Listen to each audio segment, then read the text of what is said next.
Hey, hello everybody. Hello, people joining us. Hello, Kim Fleming. Hi. We have a very special guest today. Many of you know Kim Fleming as an agent at Lilla Rogers Studio, my art agency. Welcome to everyone. Type in the chat where you are. We love to see who's joining us and where you are. Kim is both an agent, 4 years been with the agency, and before that worked at Hasbro and so forth. She's illustrated a dozen picture books. So she's also an illustrator. And just about, what, a month and a half ago, Kim, we decided to take you on for Yeah, representation, lucky um, me. which we are thrilled about. Her work is just gorgeous. We're very excited about it. And so we've got lots to share today. We'll be doing a giveaway. We'll be looking at her work, and we get to talk to someone who has two jobs as an illustrator and as an agent. And I know some of you do that as well, do two things at once. So should be interesting. Let me tell you about Kim, and do type in where you are. Love to see that.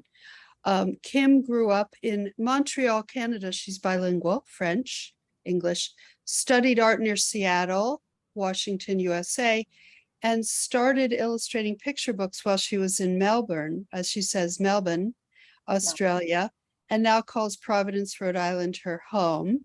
She did a stint at Hasbro, the major toy company, by the way.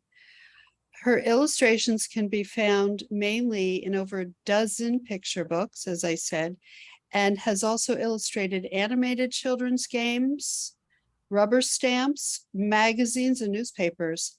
She uses a blend of watercolor textures, hand-carved stamps that obviously she makes herself, and digital magic to create multi-layered textural illustrations.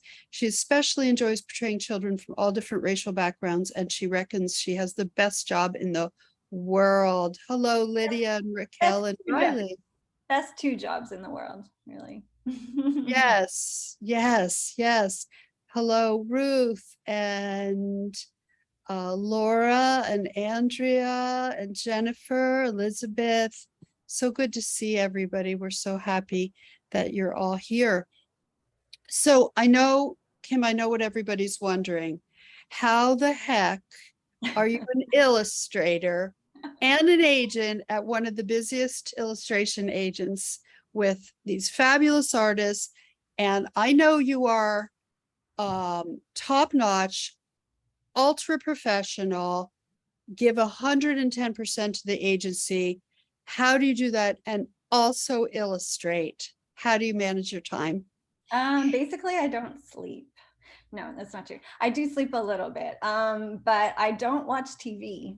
I have to say that is one of the things where, a lot of people spend their evenings doing that. I spend my evenings working. So I Oh, Yeah, I try to take a couple nights off here and there, but especially when I'm illustrating a book, which anyone who's done that knows how much work it is. I basically work every night. So I work during the day as agent, and then I have my secret, alter ego who works at night as an illustrator. And I mix that up a little bit.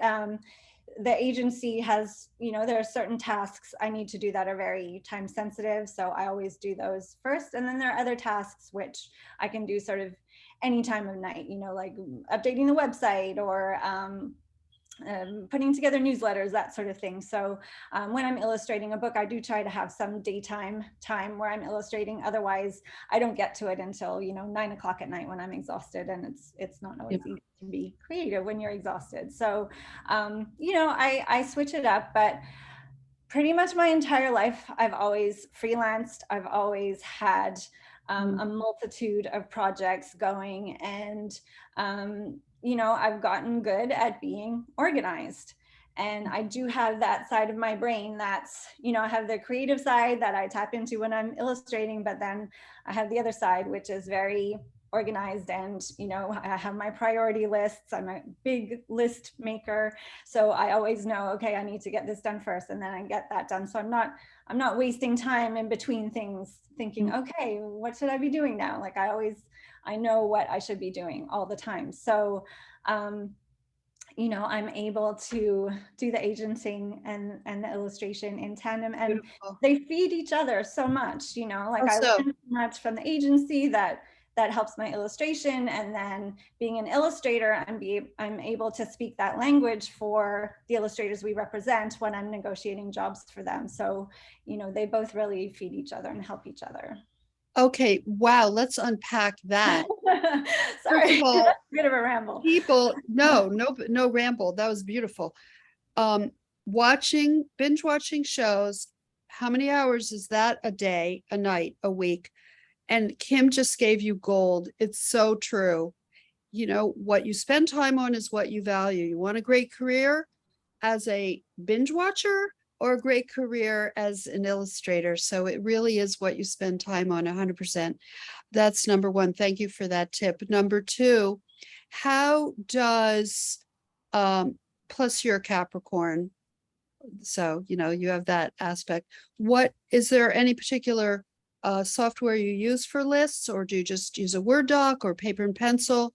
Mostly What do you paper do? and pencil, just because it's easy to grab, like if I think of something, I have, a multitude of different pads lying around that I'll just scribble something down, because I'm very scared I'm going to forget something. So I've Right. got lists all over the house. And then I'll usually, I'll sit down at a certain point and organize everything and go, okay, how do I need to get this done? So Yeah, yeah. Well, you do an amazing, you're like amazing for me too, to just help me with all the various projects we get ourselves into, like the residency and the retreat and the book retreat and the residency and all the different projects we do and the newsletters we do together and so many things. It's just really invaluable. So you said that both of those inform each other. How does you being an illustrator of picture books help you as an agent when you're talking to a client or an artist or negotiating a job? Can you think of an example? yeah, I think basically because I can put my illustrator hat on and say, if I was offered this job, what would I want to know? So I know the right questions to ask. I can also get into the technical details if I have to, of, what file formats do you need, or what's your printing process, or how does the illustration need to be supplied, that sort of thing. Mhm. But I think more often than not, it's just knowing what questions to ask and getting all the answers up front for the illustrators, and that saves time. It gives the illustrator a better understanding of what's being asked of them and whether they want to take on the project or not. Love it, love it. I'm thinking, Dewey, I was an illustrator when I started the agency. And Of you're course. reminding me, yes, I could say, okay, is this now I'm going way back in time. Is it black and white or color? Because newspapers were often black and white, rarely color. A lot of magazine illustrations because color was so much more expensive. It wasn't digital yet in many cases, just beginning. The specs, the sizes. I would sometimes say, um, if they didn't have a big budget for a magazine, but they were doing a full page and wanted some icons too, and I knew that it was a good amount for a full page, but not great for additional little spot icons. So I'd say, can you use pullouts from the illustration if the artist puts a lot in there? And because I knew the illustrator might be like, I need more money for those icons, and the client didn't have it. So solving problems like that. Yeah, you remind me. Yeah, I was an illustrator when I was an agent. And I bootstrapped the agency with my illustration work, if you could believe that, because that was so busy until my illustrators were busy. And then I tapered and had my second child, and the rest is, and I have not looked back. I did love being an illustrator. It's just that when you get that call for a gig, you've won the lottery every time, and somebody's paying you to make like a piece of art on some topic you never even thought of. Right. I was actually just talking to some illustrator friends about this yesterday, about how with each new project, you get to learn something completely new. Mhm. You know, you get to learn about, maybe there's a particular subject matter of the book, but also it might just be, you know, a character from a different background that you've never drawn before. You get to research, you know, what exactly is their skin tone like? What is their dress? What would their hairstyle be? All these sort of things. It's really, it keeps you excited and engaged to have that Absolutely. variety. Yeah. It does. It's very lively. It's a great career. It's wonderful. Okay, let's see. And do put your questions in the Q&A at the down there. And as I said, we're going to have a giveaway and we're going to look at Kim's work really soon. So I know people are probably wondering, how do you get started on a book? And we can tie it into this. So we just took you on a little over a month or so. Have we gotten you any jobs yet? Actually, my first job is sort of being confirmed pretty much as we speak. I think it's not, haven't gotten the book yet, but it's a sample for a potential book, so that's very exciting. It's always nice to have the next project on the horizon. I'm working on a book at the moment for Scholastic, which has been lots of fun. It's been an amazing book to work on. And that will finish at the end of this month. So it's always nice to sort of have the Perfect timing. out. Yeah. Perfect timing. Okay. Sorry, what was the previous question?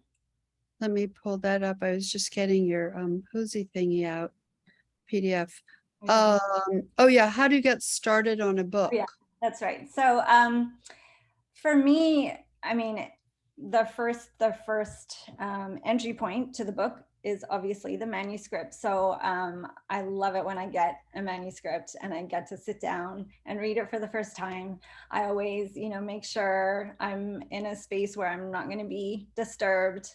I like to print it out if I can to and read it on paper as opposed to digitally on the computer, because that way I can make little notes, because usually for me, that's when those first ideas just really start to burst. You know, I start to see compositions right away in my head. Sometimes I'll scribble down little thumbnails too. So that really is the first spark for me. And that's also how I know if I want to accept a job or not, is if I read the manuscript and I get those little sparkles. You know, if I read a manuscript and I'm like, yeah, not sure about this, then, you know, that might be something I pass on.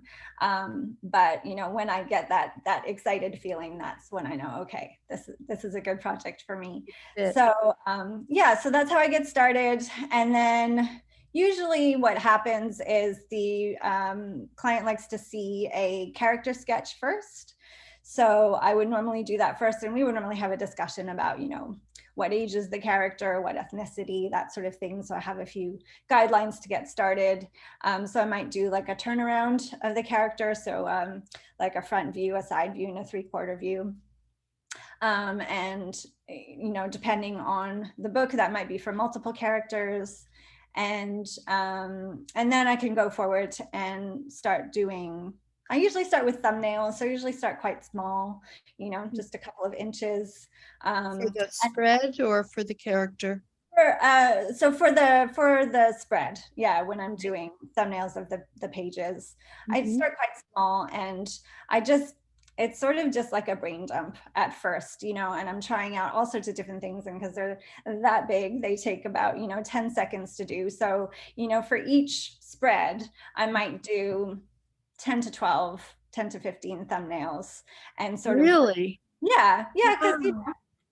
it, you know, it doesn't take that long to do that much when they're that small, and they're just little scribbles. They're probably not even anything anyone else would understand, but it's just for me to know, okay, like the main character would be here and it's a close-up, or it'd be 3 vignettes, or, you know, however I need the pacing to be on that page. So yeah, so that's how I get started.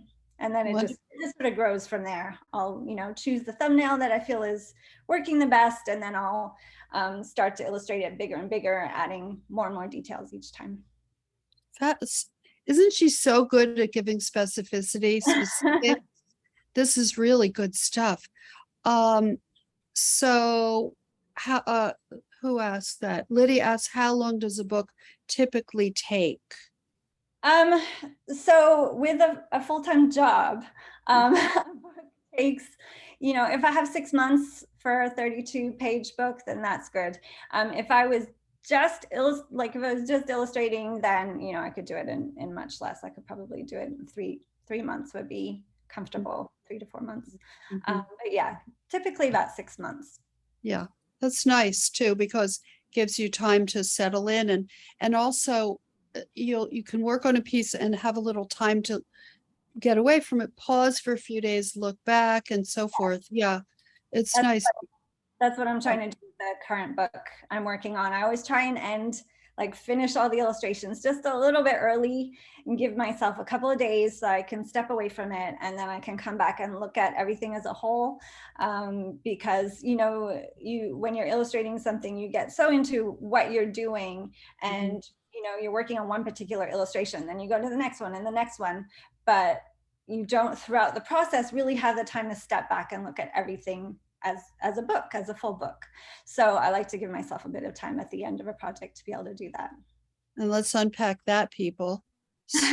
She finishes well before deadline to give herself time. When I was an illustrator, same thing. I remember I did a piece, and right before the FedEx deadline, it's how things were then. It was before scanners. And I thought, which by the way, we thought that was really cool to have FedEx come and pick up your art. That was cool back then, or Messenger when I was in New York, So so I would be like, dang, if I just had like another hour, I could have really, really tweaked it. I'm like, well, that's dumb. I could just stop, like be done, start an hour, a few hours earlier. And oh, Jen says we send it to the airport in a cab back in the day. Yeah. It's the more time you have to respect your process and to luxuriate in the process. Some people say, oh, I do well under pressure. I don't, you may disagree with me, you're welcome to, but I don't think that's how you do great work. I don't think you can do great work when you have no time to change your mind or reroute or go in a different direction or step back. I don't think you will be good, but first of all, you won't achieve super excellence, and you will burn out. You cannot have a career running on adrenaline, Right. in my opinion.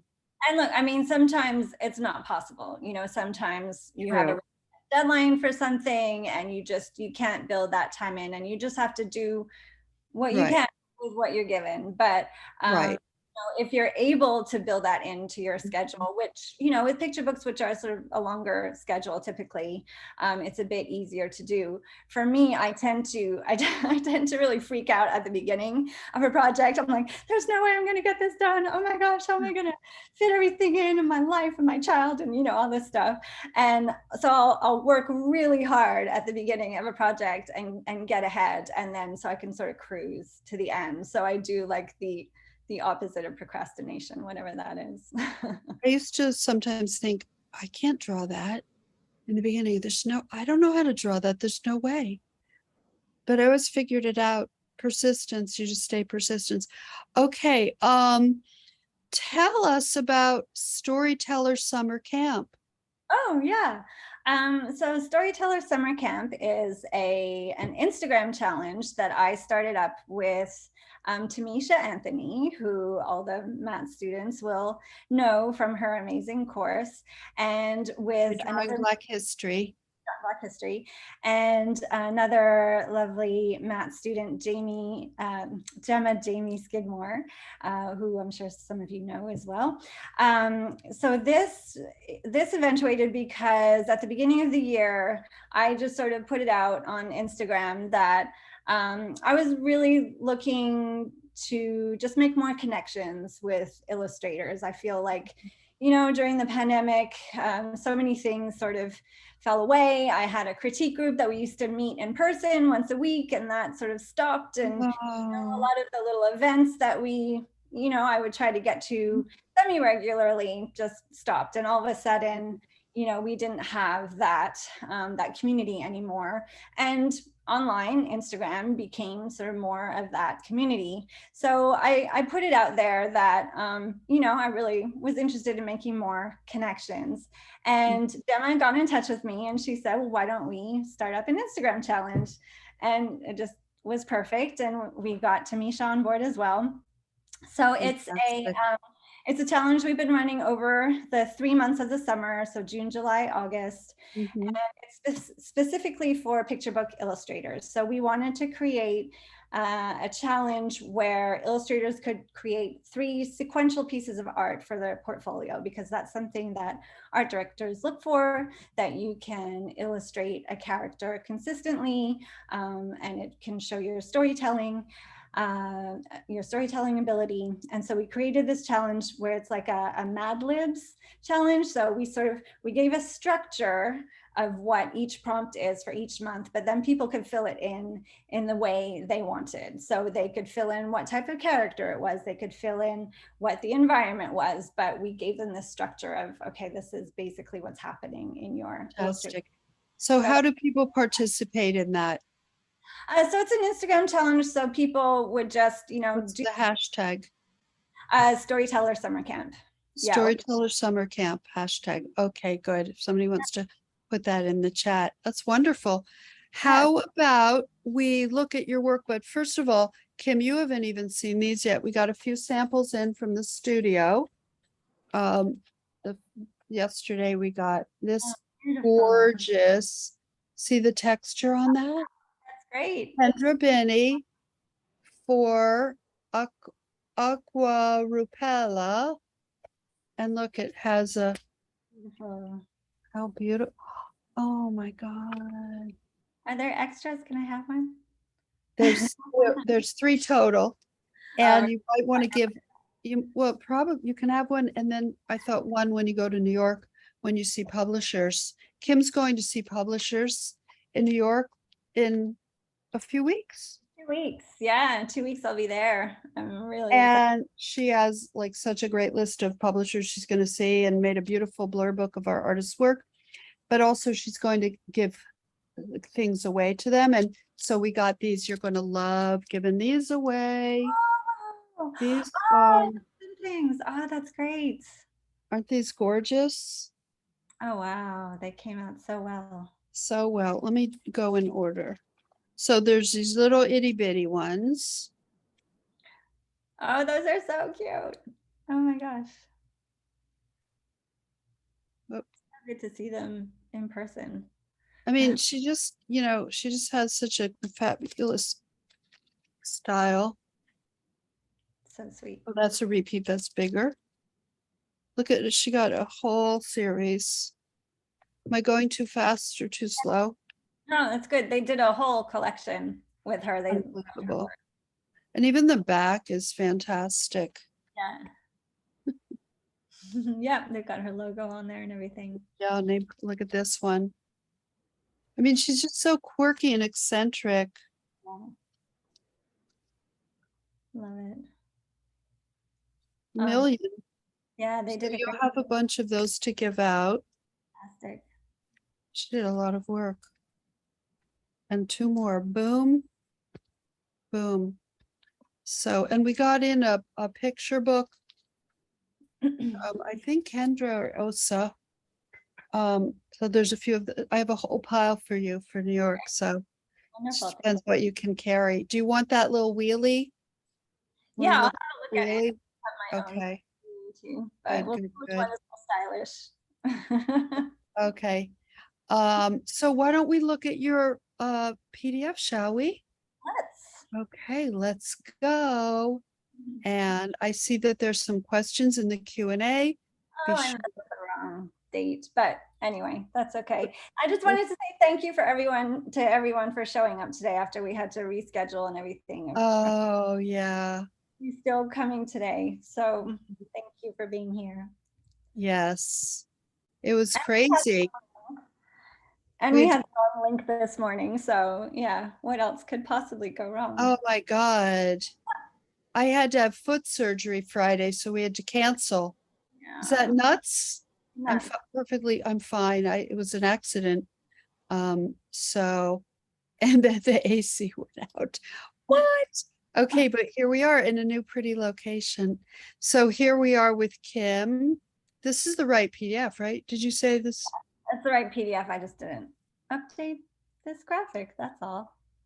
Oh, oh, okay. This has the wrong date on it. That's all. No. Oh, that's all right. We're all here now. Yes. Okay. Um, oh, it said chat was disabled. I guess it's enabled now. Yes. I love this. This is one of your most recent pieces, isn't it? So these are my pieces for a Storyteller summer camp. So these are the 3 pieces that I did over the summer.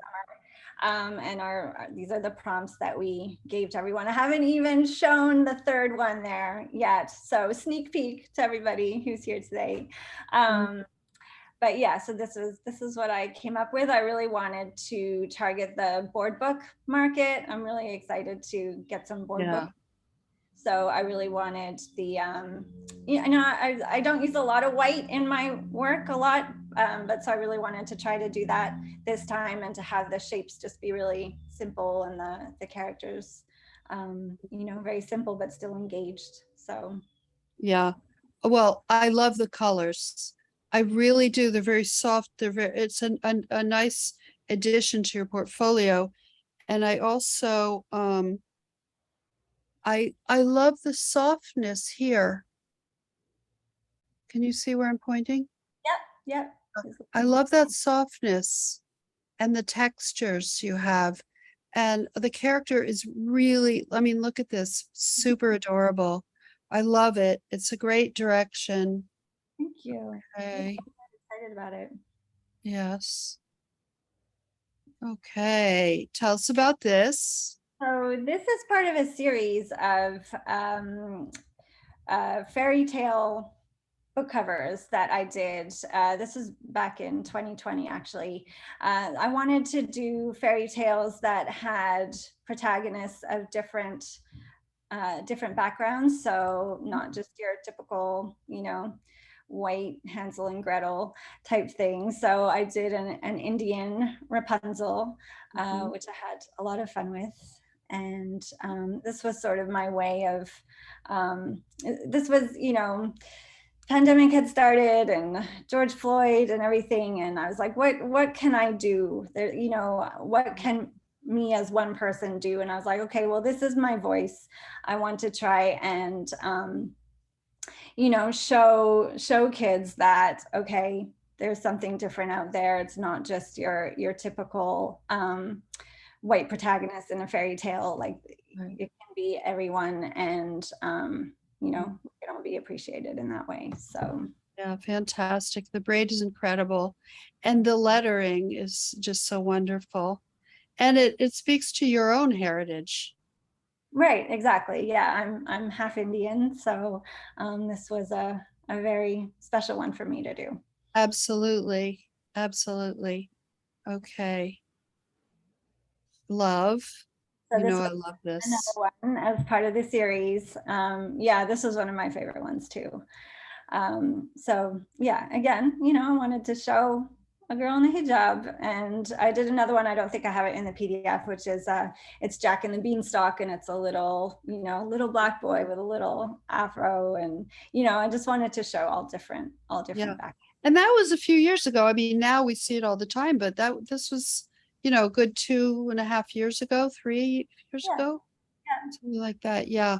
I mean, is it the cutest hijab you've ever seen in your life? It's just like as big as she is. It's so adorable. And her eyes in the red, and it's the appropriate amount of showing concern with her not being like terrified, because it is for 2 to 5 year old children. It's really wonderful. I love this perspective. I love the mood. I love the depth. One of the things when I work with some artists is I want you all to hear this. When you do your rough, your little thumbnail, and maybe what is it, like as big as an index card? Yeah, can be The even. prop or smaller, a lot of people don't realize how much room you have to show a scene with depth. Get back in there. When I taught middle school kids in the 70s, as you go up the page, you're going farther away and everything gets littler and grayed out. This is atmospheric perspective, you see? So things are faded as you go up. So really use that page to create a story, to create an environment, and you've done it beautifully. But look how the girl pops by color, by placement. Beautiful. Okay. Love her. Oh, I love her. Tell us about this one. And this one was just a personal piece that just sort of jumped out at me. There was nothing in particular, no reason, no brief I was filling out. It was just this image that came to me one day, and I had to illustrate it. So, and I love the hair as big as her head, her puff. And tell me about these purple plants. They're really, really interesting. yeah. I think maybe I had seen, and I'm not going to remember it now. I saw the cover of a book that it'll come back to me, that this illustrator had done, where, or maybe someone will know in the chat. It's this child, and most of the background. So the background is sort of white, but then there are these flowers that are just sort of coming in on the character and just filling the page with flowers. And I think that really struck me, and I liked the idea of a character being sort of in this forest of flowers, or forest of sort of magical plants. Beautiful. Okay, I know what this is from. Tell us about this. So this is for Make Art That Sells. One of 2 years ago, or last year, I guess, 2021 maybe. So it's a story written by Zoe Tucker about Cleopatra and her very grumpy cat, who I had a lot of fun doing because it's modeled after my very grumpy cat. And this was just so much fun to do. There are a couple of pieces that I did during the class. I can't remember if they're all in here. But it was so fun to research all the hieroglyphics and the dress of the time, and a lot of these. You can see some of the patterns in here, like the pattern in the sort of drape on the right hand side. So those are all stamps that I carved by hand. I wish I had one to show you, but they're sort of packed away. So they're like rubber blocks that I carve by hand and then stamp them, and then I scan them in and then manipulate them in Photoshop. So all the little patterns you see were all done by hand in that way. So yeah, it was super fun. It's great. I mean, such a modernized Cleopatra, and her nail polish and her outfit and the earrings to match the pink lipstick. It's modernized, and she's cool and has so much attitude. It's great. Okay. And here we have interior spreads. Tell us about these. Right. So these were also for the class, obviously. I think the top one was actually part of the character poses I did, and then I turned it into a full spread, and I had a lot of fun doing that cat tree thing, which is sort of also based on my cat's cat tree, but turned into an Egyptian cat fortress. That's great. And then the bottom one was the full scene spread that we do as part of the course. I really love really interesting lighting situations. So I knew this was the page I wanted to do with all the candlelight and the moonlight, and had a lot of fun doing this one. How you got that candlelight, people, am I right? Didn't she? It's so glowy and got this nice sort of blur, but a good blur, not like a bad blur, and of the glow. It's just really, I think this was in the review, wasn't it? Do you remember? I think so. Yeah. Yeah, I remember being blown away by it. So that was for illustrating children's book course that I teach. Yeah. Okay. So this is another just personal piece. I don't know where these images come from. Sometimes it's just an idea that comes to me. But I sort of like, as you can probably tell, I like sort of fantastical pieces. So, illustrations that depict a bit of magic, a bit of the unreal or surreal coming into play with like normal characters. And actually, there's one piece, I can't remember if it's in here or not, which is sort of like that I did, of a boy riding a whale, and they're underwater and everything. And that actually inspired the book that I'm working on right now for Scholastic. They saw that and they were like, oh, because the book is very magical. It's all about different magical beasts or different magical creatures. So, it's, it goes to show that what you put out there is what you get back. So, I put out all these pieces that have this very magical, ethereal feel to them. And then that's the kind of project I got offered, which is great, because if you're putting out what you love, then you're going to get offered what you love. Exactly. I remember thinking, well, don't they know that I could do that? No, the art directors don't know unless you show them. And I thought, well, that's so literal. I'm in my 20s, in illustration school, but it's true. And an agent can't know either. We don't know that, you can do like this sort of watery. So here you've got very, very painterly blobs that then morph into a realistic situation, which is just kind of cool. So, now we see she can do that, for instance. Okay. Oh man, love. The whale one I was talking about. So this is the one that inspired my current book. So yeah. And use scale. The little character on the big whale helps to show the enormity. Look at the relationship between the two of them by them looking at each other, as Zoe's always talking about, get your characters to connect. I love how these aren't all over, these little red fish aren't all over, which I would find monotonous and boring, but they're like a school, a cluster, a decorative motif in a sense. Right. Very beautiful. Okay. Tell us about this. This one was for Folktale Week, which is another Instagram challenge, which I always want to do and never seem to have time to do. And I managed one last year. I think I'm going to plan a bit better this year to try and do all of them. But I can't remember what the actual challenge was. I think it was moon, maybe something like that, something to do with the moon. So yeah, so that's how this really nice. Okay, this little guy and grandpa. Yeah, this again was for illustrating children's books. So this was this year, just back in May, not too long ago.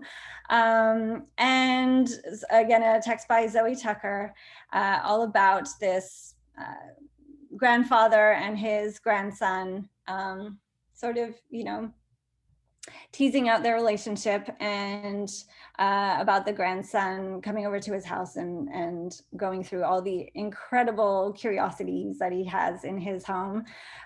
So this is sort of well, it's a very different palette for me, definitely. I tend to do very very bright and saturated. So this was a lot more muted, but I wanted it to have that sort of dusty feeling of, you know, when you go into somewhere and it's sort of nothing's been moved for 5 years. You know, it's got that layer of dust and the sunlight coming through and sort of, you know, kicking up all that dust when the little boy is rummaging through stuff. So that's what I wanted to achieve for this piece.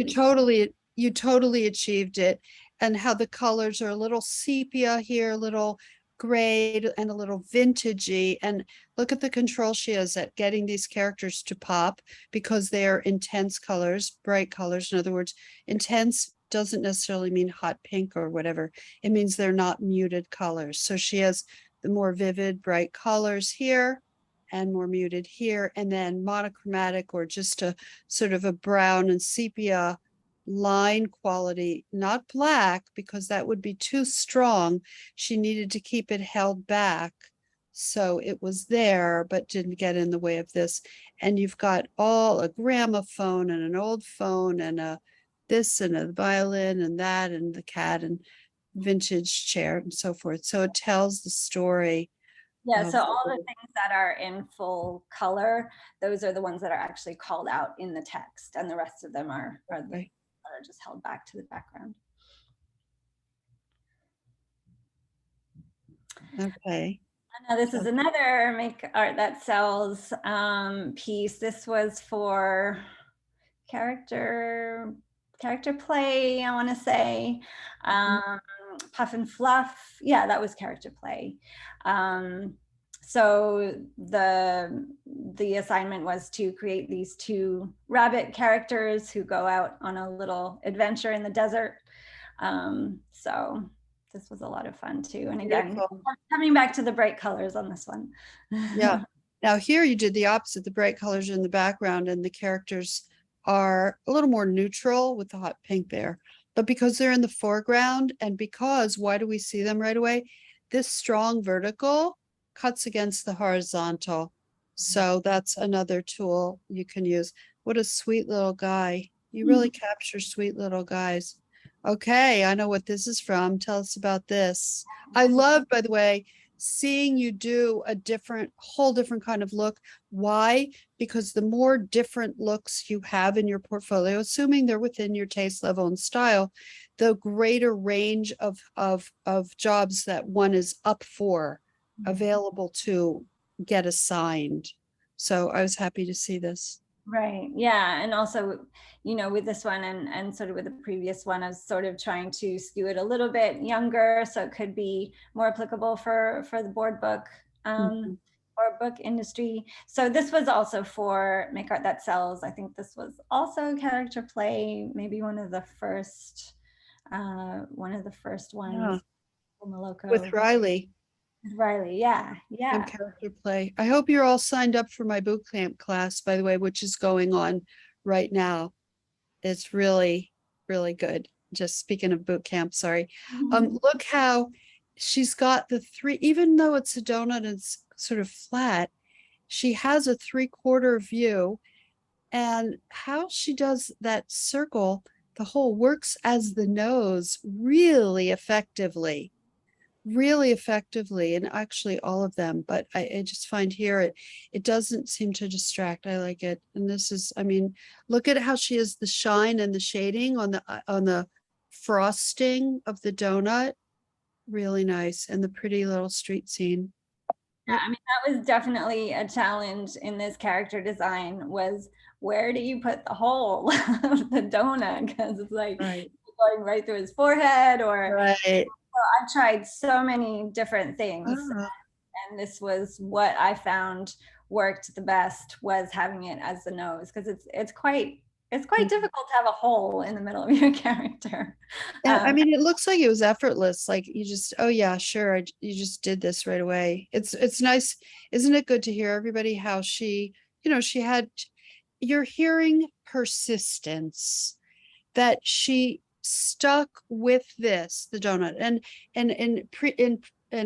earlier in this chat, she's talked about times where she's stuck with things to get to a good point. And I think if that's one thing I want all of you to really harness and embrace, be stubborn, be willful, be persistent with focus, with knowing what your goal is, not for the wrong things, but for your goals, for your career goals.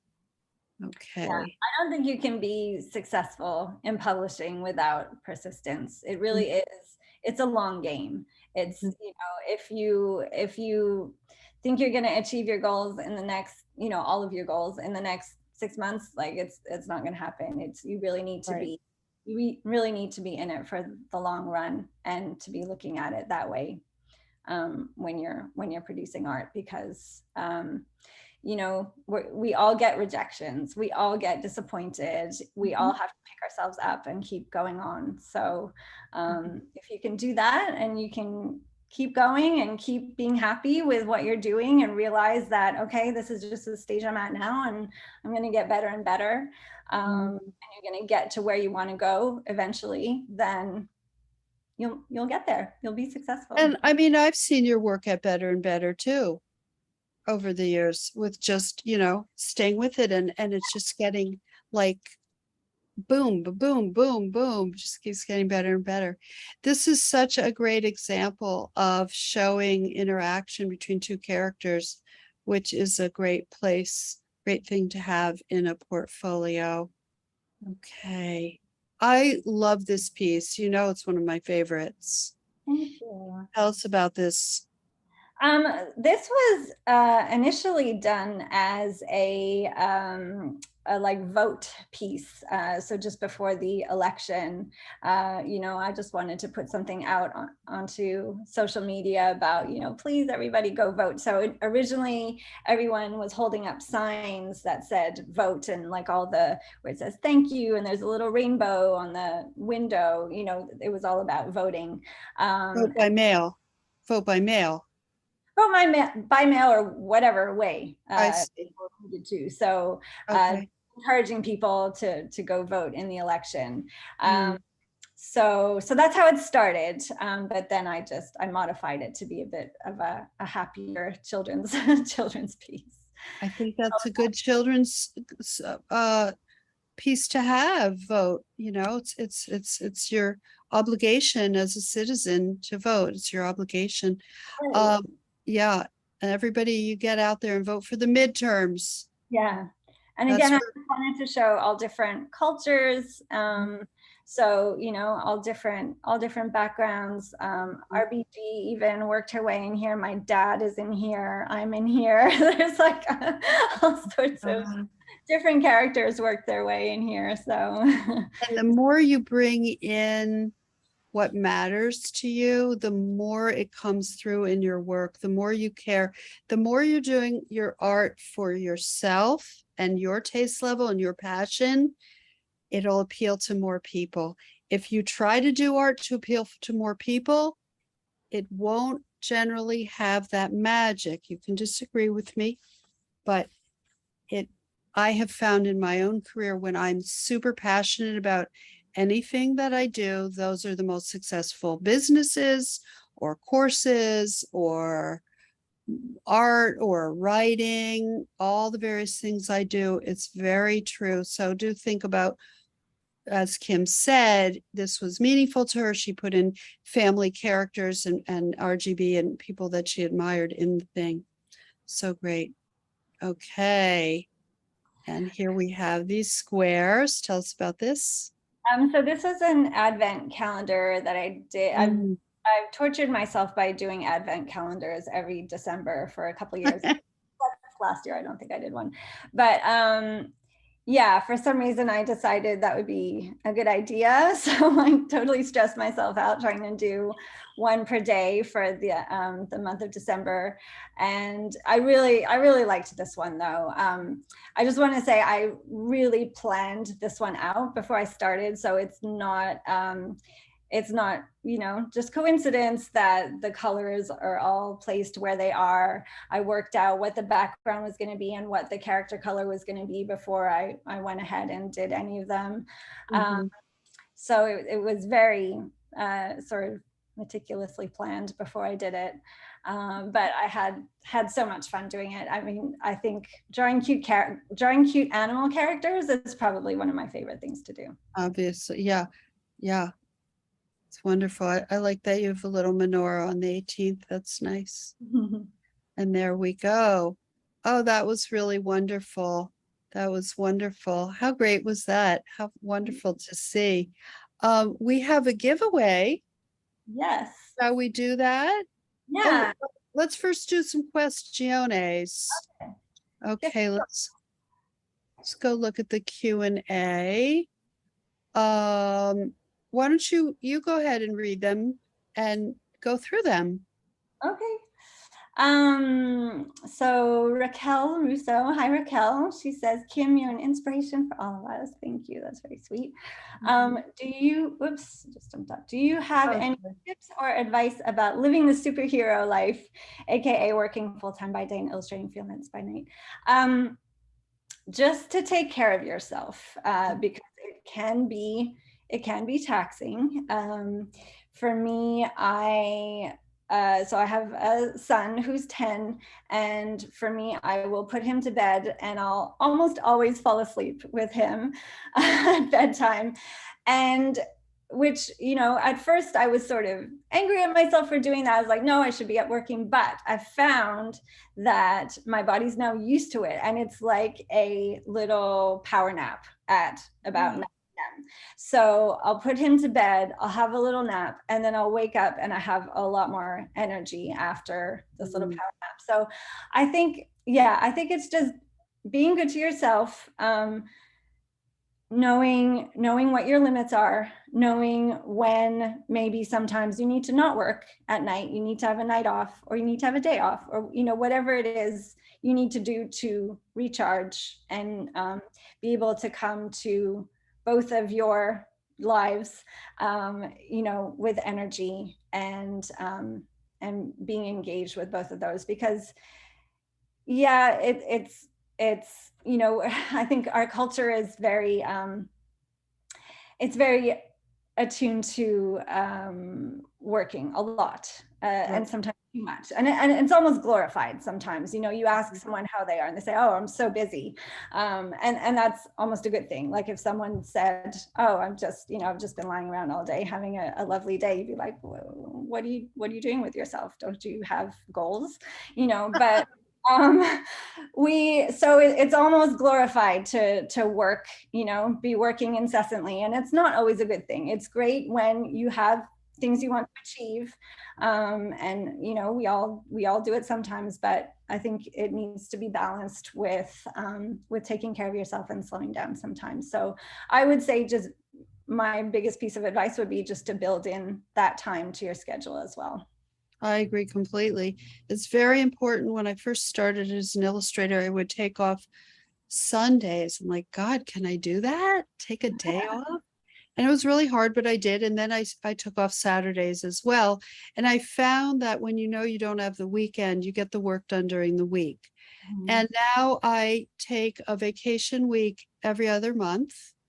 And I come back so refreshed and so raring to get back to work because I love my work. But to prevent burnout, stress, to sort of detox, it's really important because I'm intense. I know that. So I know when I'm back at work, I will give a lot and I need breaks. I also build in this and that. I try to build in things. It's important. And then also, if you build in breaks and you're going to have a break, then okay, I really only have these 3 days to do X or whatever. So, when your time is for doing the work. Okay, let's see. Harpreet says, when did you know that this is what you wanted to do? Ooh, that's a good question. It's funny, I sort of fell into it actually. Like it wasn't like I set out to be a children's book illustrator. But art was always something I did from, I was always the kid sketching in the corner, and going to art classes since I was, age 6. Yeah, it was always part of my life.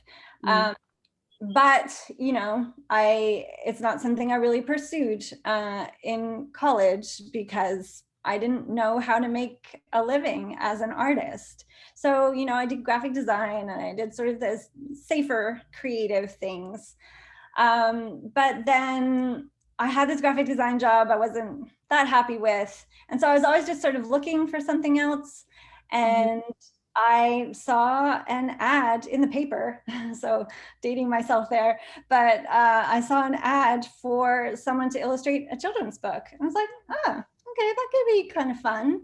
And they asked to send in some samples, and I had worked previously at this animation company, and I had done a series of illustrations for them, and I had this one illustration of Big Ben in London, and I'd sent that in, and it just so happened that the book was about Big Ben, so I got the job. Wow. The Magic.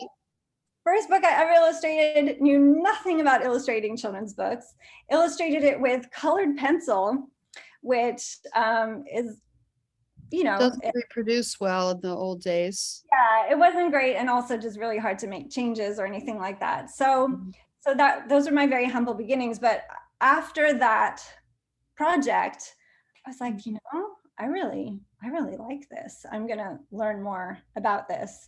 And so I started learning. I joined SCBWI. I got portfolio reviews. I learned, you know, about what you had to show in your portfolio.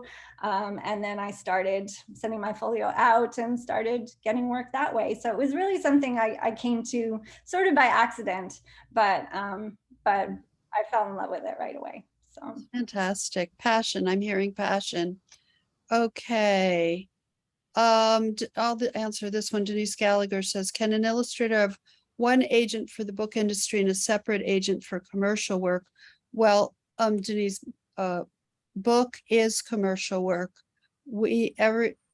Agents are different. However, we handle everything, for example, because if we're promoting the artist and we have clients in every different category, market, product type, we're promoting and promoting. So we might get them a picture book, we might get them a card line, we might get them murals in Taiwan. You know, there's just, it really varies. So we don't limit. I don't know. And Kim, do you, I know some agents are just for picture book, some are just literary.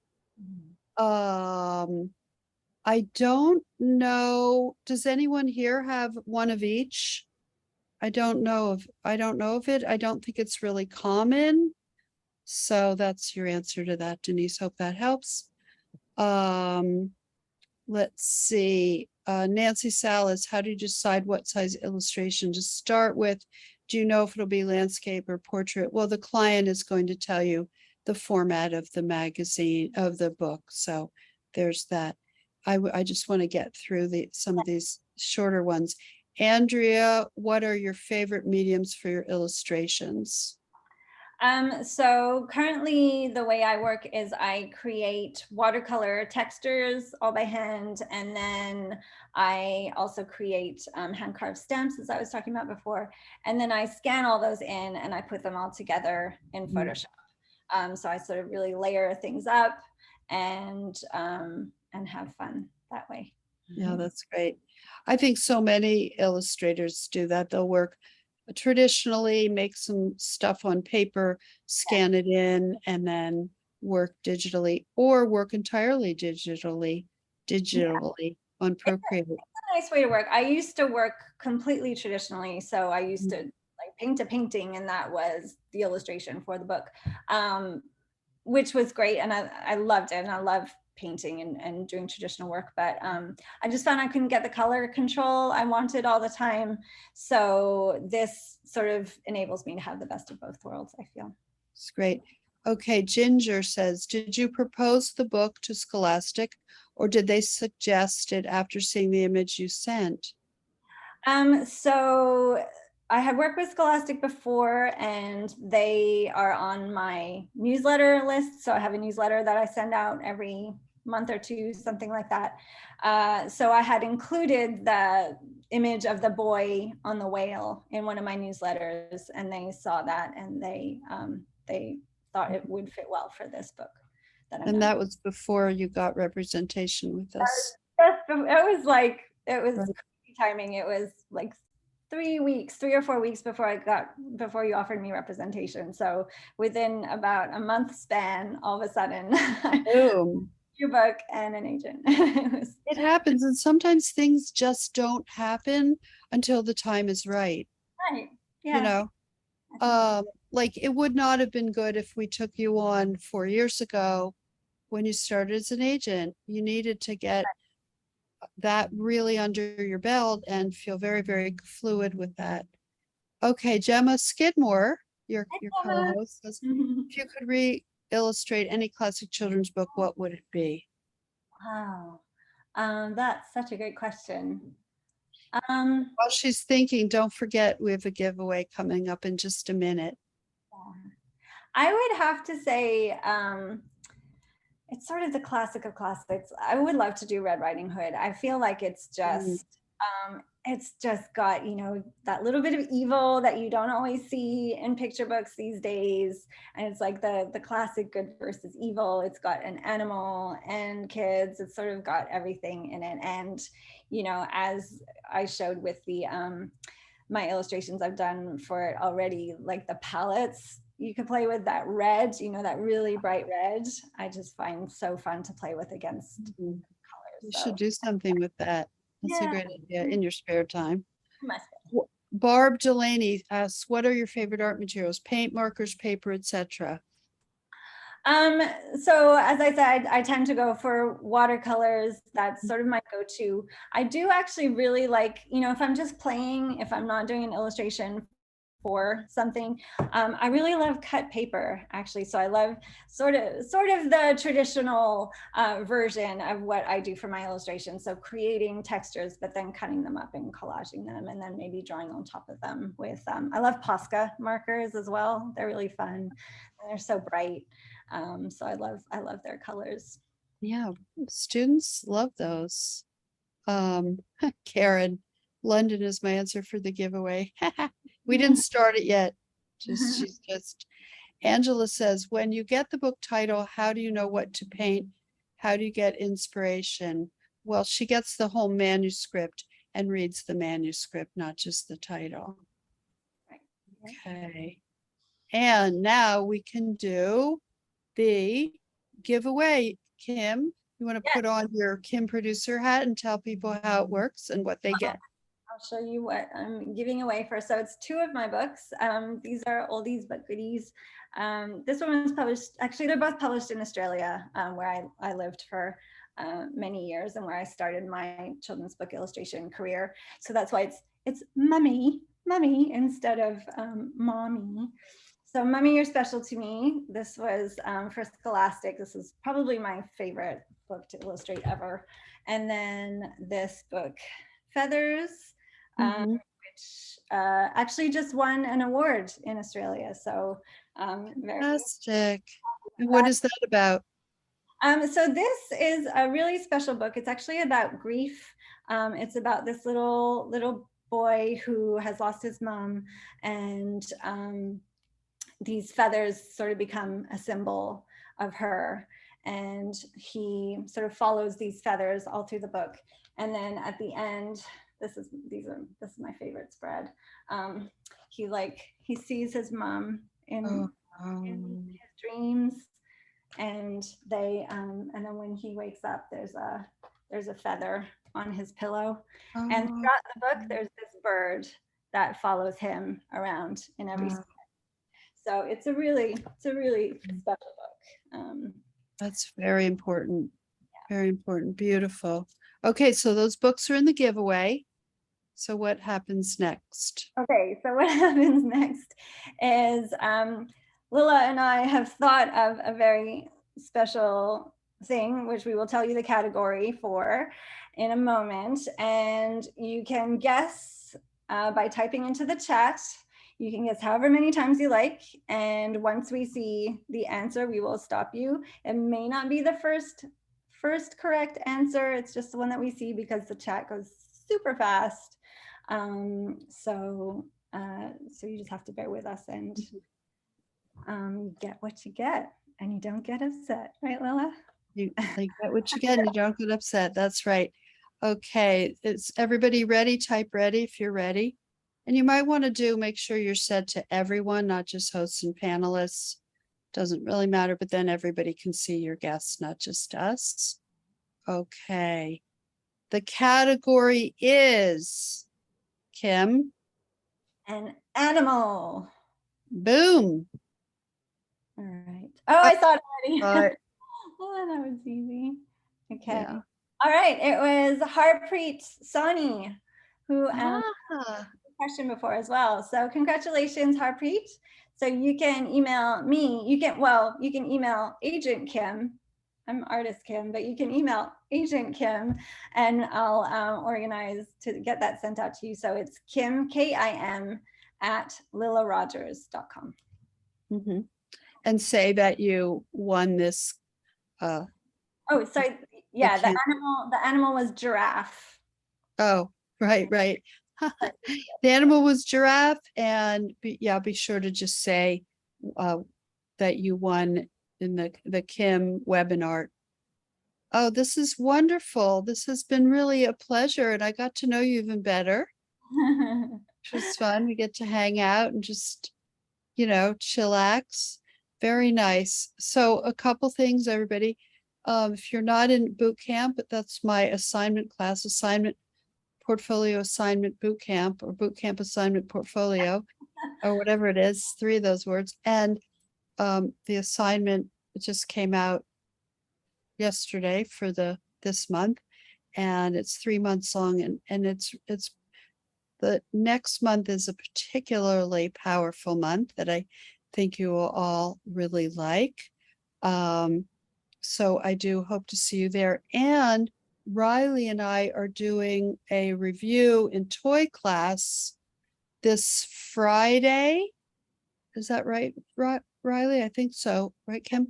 So do sign up for that. It's self-paced, and you can work on your kid book, your toy pitches for that. And then at the end of the month is the Margot class I teach with Margot Chanteau, creative director, on home decor. That's a popular favorite. The more diversity you have in your portfolio, the more likelihood you have of being very busy. You get a home decor line, you get a toy pitch, a toy to create, you get a picture book, and so forth. The more you have in imagery for different markets, the likelihood you will have a more lucrative career. Riley says, yes, Friday review, the self-paced course is open and ready for new students. Yeah. And then Riley's going to pick somebody and do a one-on-one hour-long private Zoom with one person from class on their career, their work, any pitch they have, whatever you want. So that is pretty worth it. Exclusive. Yeah. Can't buy that. Money can't buy that. So there's that. Well, thank you, everyone. It's been a real pleasure. And we hope to see you at our next things. Thank you so much, everybody. Thanks for showing up today. Thank you. Bye. Thanks, Kim. Yeah.